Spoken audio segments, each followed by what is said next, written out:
if you follow this portfolio, you'll see it take you to 100x.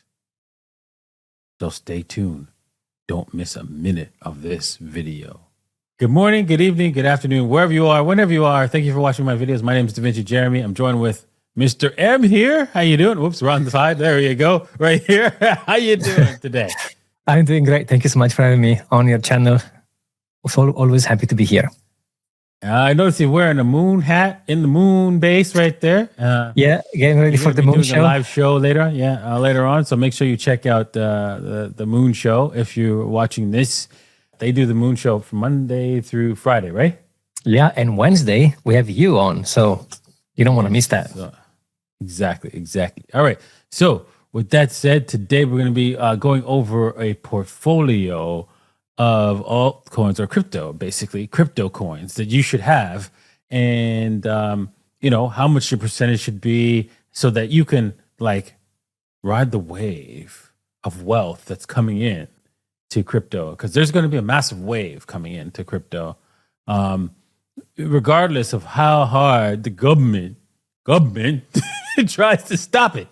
The bankers try to stop it. It don't matter because there is a high percentage of intelligent people that know how to take possession of their crypto, and crypto's limited. And so because of that, there's only so much you could do with the manipulation, right? So make sure you take possession of any of these cryptos that we mentioned. And once you do, you will benefit, right? Don't you agree? I agree 100%. I think we are about to, depends on how you measure it, but I think we bottom already. So we are about to pick up. And, as you know, Bitcoin moves. And then after we have those so-called alt season.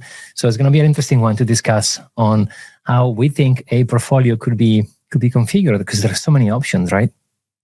Exactly. There's so many options. So this is not a comprehensive study of how you should have your portfolio and stuff like that. It's more of what we believe that your portfolio should look like, rather than a clear, comprehensive study of what a portfolio should be like. Okay, so just bear with us. All right. So with that said, let's start off with what your portfolio should look like. Well, it's all depending on how much risk you're willing to jump in. And obviously, if you're in crypto, right, it's considered a high risk area. But I don't agree with that assessment. But if you do, maybe you want to limit the amount of risk you have. So, for example, Bitcoin's not going anywhere. It's the strongest cryptocurrency, and it should be the largest part of your portfolio. What do you think about that? I agree. I think the risk is keeping your money in fiat, right? But also, like you said, you have the risk from here, and you also have the time on the other hand, right? Because if you want to build a portfolio for 3 months or 6 months, will be significantly different than a portfolio for 10 years, right? But I agree with you. I don't think it is risky because quote is volatile. It goes up and down massively. It depends on how you measure it. Again, if you measure it from 2 years when it was at 69, 70K, we've gone down. But if you measure from 5, 6, 7, 8 years, we're going up. So like you said, it's difficult to have one portfolio that fits everyone. I guess, like you were saying, we are just trying to throw some ideas on the table. And it's up to you guys to pick some of these ideas and see which one will fit most with you, right? Yeah, I think a 70% allocation of Bitcoin would be a good one if you are high, if you think the whole crypto space is high risk, right? So if you think that, and really, I agree with you. You said that holding dollars or holding the current financial system assets like stocks, bonds, and is more risky. I can explain why, but it is more risky because the system is designed as a wealth transfer system from you to the super wealthy, not so you are going to be stolen from, or your wealth stolen from eventually, right? Because remember, there's a printing press out there that creates as much money as you want. Yeah, it's magic. Exactly. And when that stops working, what historically does government do? They give you those printed money and take your asset. And since our system of assets are mostly digital, they don't take it. Keep that in mind. That's not theft. They did pay you for it. Paid you with worthless money, but they did pay you. Okay? So you want to make sure that you own assets that they can't just press a button, give you dollars, and take the asset. Just saying. Exactly. And sorry to jump in. Some of the asset you never had. You think you have, but you haven't. So I think that the next layer is like, you think you are purchasing assets, like, for example, real estate, and you go, oh, it's my house. I don't think so. So they give you the illusion, right? They give you it's yours thing, but it's not. So like you said, you want to make sure you diversify into assets you actually own for real, right? Exactly. And so crypto is something, an asset that you can own for real. Okay, so with that said, and it's unconfiscatable. So they can't press a button and just give you USDT or US cash, right? To convert your crypto if you've taken it off the exchange. Okay, so let's move back to the portfolio of 70%. And then after that, I would say, 20% into Ethereum, and then leave 10% to put into whatever plays like Shiba or Doge or maybe something a little bit stronger like Matic and so forth, right? So that you can have a little bit of exposure to these things that could go, rapidly 100x or 1,000x. Really, some of these things can do 1,000x rapidly, right? So you don't want to not have any exposure to those things, because then they could rapidly increase your portfolio even if you have a small amount of money. Yeah, I agree. I think one of the way that I like the 70-30. I think for someone maybe who's coming in the space now and they have maybe, there's so many variables. How old are you? Do you have any dependencies? Oh, it's so difficult to say, like you were saying in the beginning. Right? I think once you say crypto, right, that you agree to get into crypto, you take whatever percentage and just put it into crypto. And which crypto should you have as your portfolio? I'm not saying, we're not looking at your whole overall portfolio of investments. We're just taking a look at your crypto portfolio, what it should look like. What it is as a percentage of your overall portfolio, I don't know. That was totally up to you.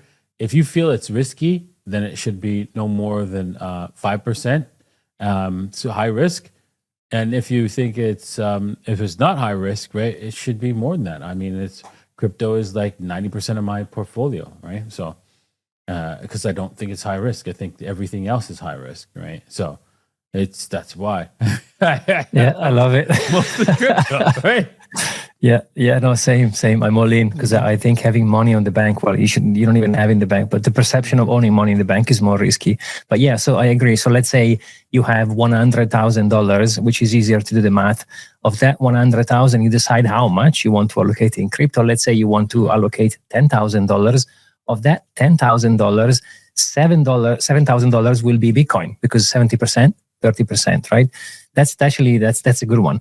Another one that I like, if you want to be a little bit more risky, is to use altcoins to build your Bitcoin portfolio. So since altcoin, like you said, are going up faster, so the return on Bitcoin is not going to be as powerful as some altcoins. It could be also interesting to maybe do 60-40, so 60% in Bitcoin and the other 40%, you break it down into categories. I like to look at the market into narratives. Like, for example, we have crypto gamings, we have AI, we have oracles. Those channels, they offer a multiple different ways of coins. For example, if you think about gaming alone has so many coins out there. Think about layer ones, so many coins. It could be Ethereum, Cardano, your Avalanche, your Polkadot, those coins. So I like to build it in a way that I have my narratives, right? And then for those narratives, I pick the one that I like the most.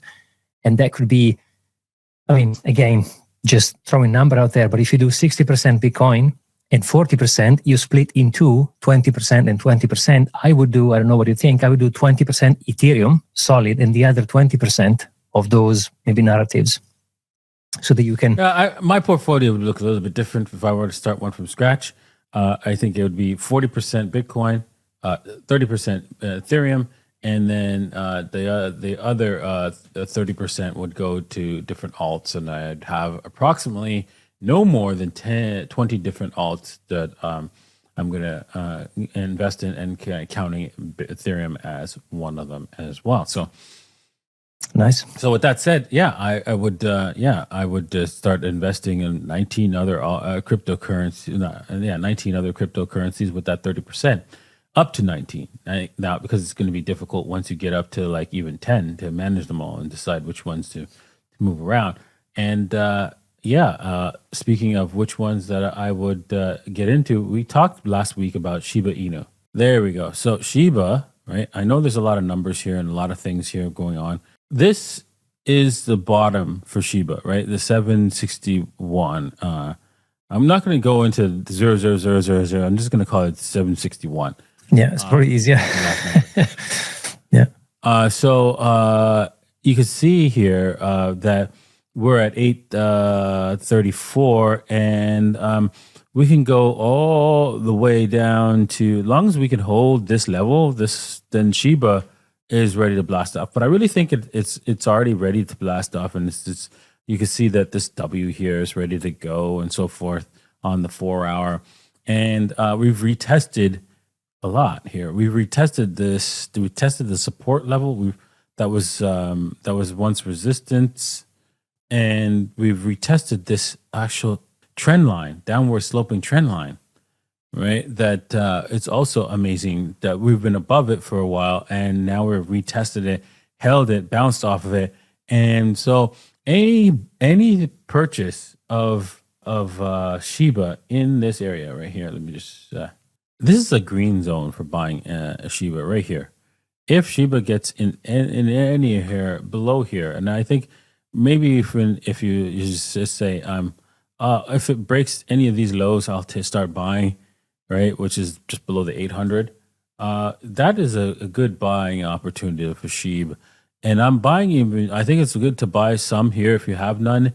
And what you're going to do for your portfolio is, as soon as Shiba comes up to, let's just say 1900, you should sell half and keep the rest to let the rest ride, and then put it into Bitcoin, right?